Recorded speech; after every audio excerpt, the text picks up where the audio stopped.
All right, we're ready to go. Where are we headed? We're headed to Universal Orlando.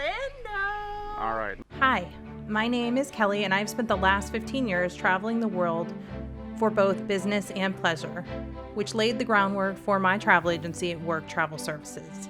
I now spend my time helping people make the most out of their adventures, whether it's a solo trip, family vacation, or a romantic couples getaway.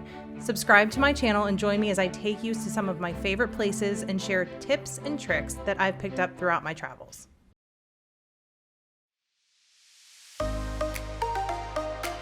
We are this morning dropping off some packets for customers heading out to travel. Make sure everybody's taken care of before we get out of town. After mailing some packets full of paperwork and goodies for my clients that will be traveling soon, we headed to Cleveland Hopkins Airport to catch our Frontier flight to Orlando. This is the first time we've been able to travel since the beginning of the pandemic and got an early start because we weren't sure exactly what to expect with the security and protocols. So here we are at Cleveland Hopkins International Airport off on our adventure. We made it through security with no issues. We parked on site. There was not a problem with parking. I got my Starbucks and we were through. It didn't take us very long at all. And now we're ready to go to Universal Orlando.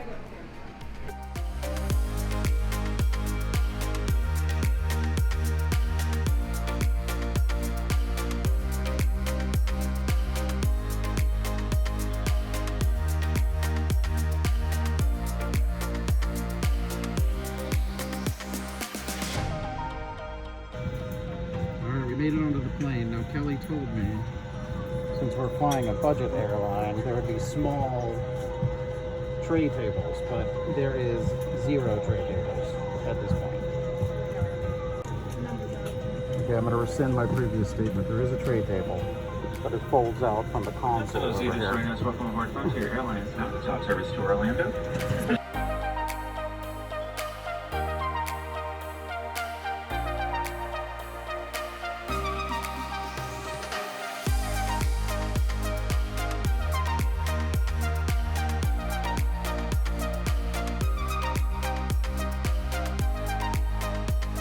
After a pretty uneventful flight, we arrived at Orlando International Airport, grabbed our Uber over to the Endless Summer Resort, Dockside Inn and Suites, which would be our home for the next few days at Universal Studios. Upon arrival at the hotel, we had our temperature taken and were given a wristband. With this band, we were able to bypass temperature checks not only every day at the hotel, but also at each of the parks that we would go to for the day. Everything we needed was located right at the hotel, including a gift shop, Starbucks in the lobby, and a cafeteria-style eatery.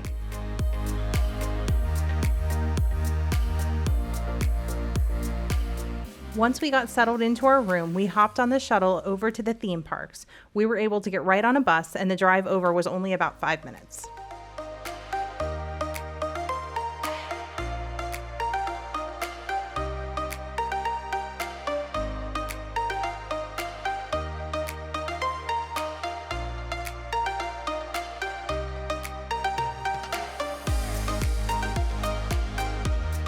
After exiting the bus and getting through security, the first area you pass through is Universal's City Walk, a collection of restaurants and shops to explore.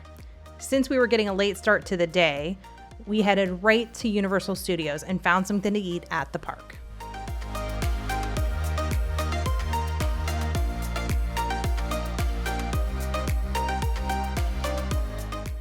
Hi, here we are at Universal Orlando Studios in New York, having lunch at Finnegan's. We'll let you know how it is. We were starving after the long travel day, so we decided to take a stop at Finnegan's, which is a fun little Irish pub to grab some lunch and a nice drink. They bring out an amazing soda bread with apple butter before your meal. I tried the burger and Mark had the fish sandwich. Both really hit the spot. Okay, here we are waiting for the Harry Potter train. We had lunch at Flanagan's, which was really good. Then we headed over to Simpsons Land. And now we're at King's Cross Station waiting to get on platform 9 3/4.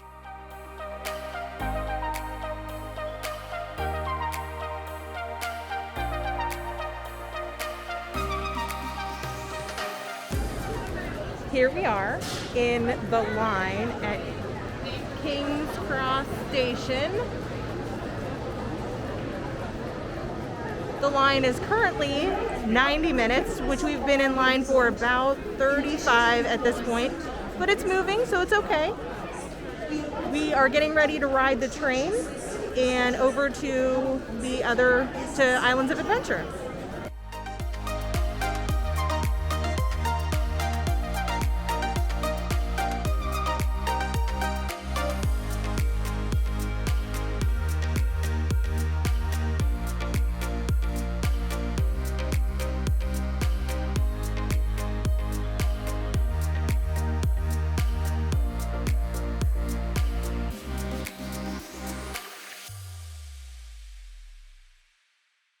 For me, please, Robin E is instructional. Thanks.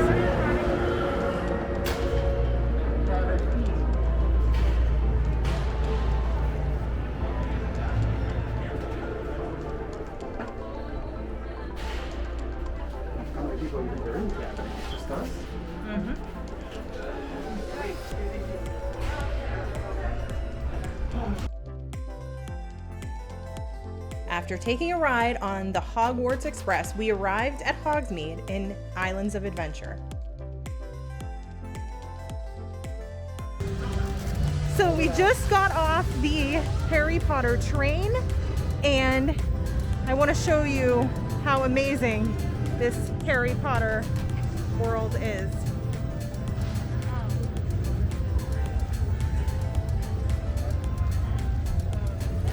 Look at all of the amazing architecture, and it's like you have gone straight back into Hogwarts.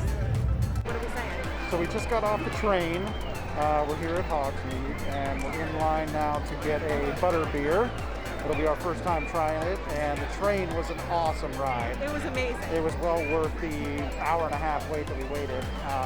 We'll catch up with you on the other side of the butterbeer. If you haven't tried or heard of butterbeer, it's a cream soda-like drink with a hint of butterscotch. It comes in either just plain cold or a frozen version like a slushie. We went with the slushie to beat the Florida heat.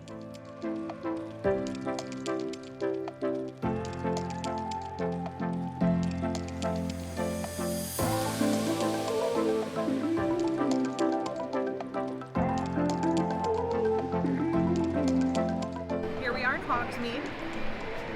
I'm trying butterbeer for the very first time. It's phenomenal. Tastes butterscotchy. It is non-alcoholic, so it's good for any age group. And it's a very nice drink on a very hot day because it's a frozen slushy beverage. I would highly recommend it. We found a nice shaded spot to finish the rest of our butterbeer. To our surprise, they were testing the new Jurassic World Velocicoaster. It was interesting to watch it run the tracks with no riders.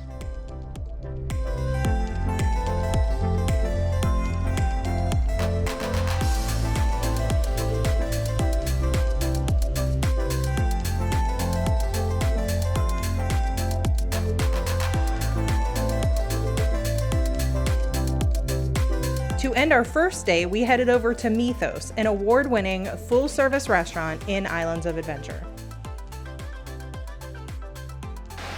After a long day of exploring the parks, we have decided to sit down, take a drink at Meadows Restaurant here in Islands of Adventure.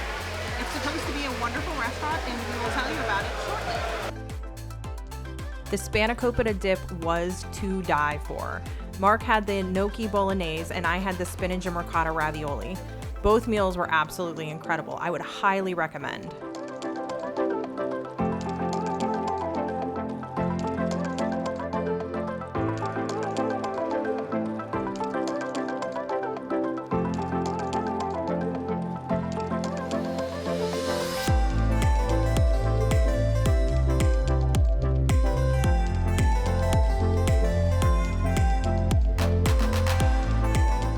Subscribe and keep an eye out for our second day in Universal with a trip to Volcano Bay.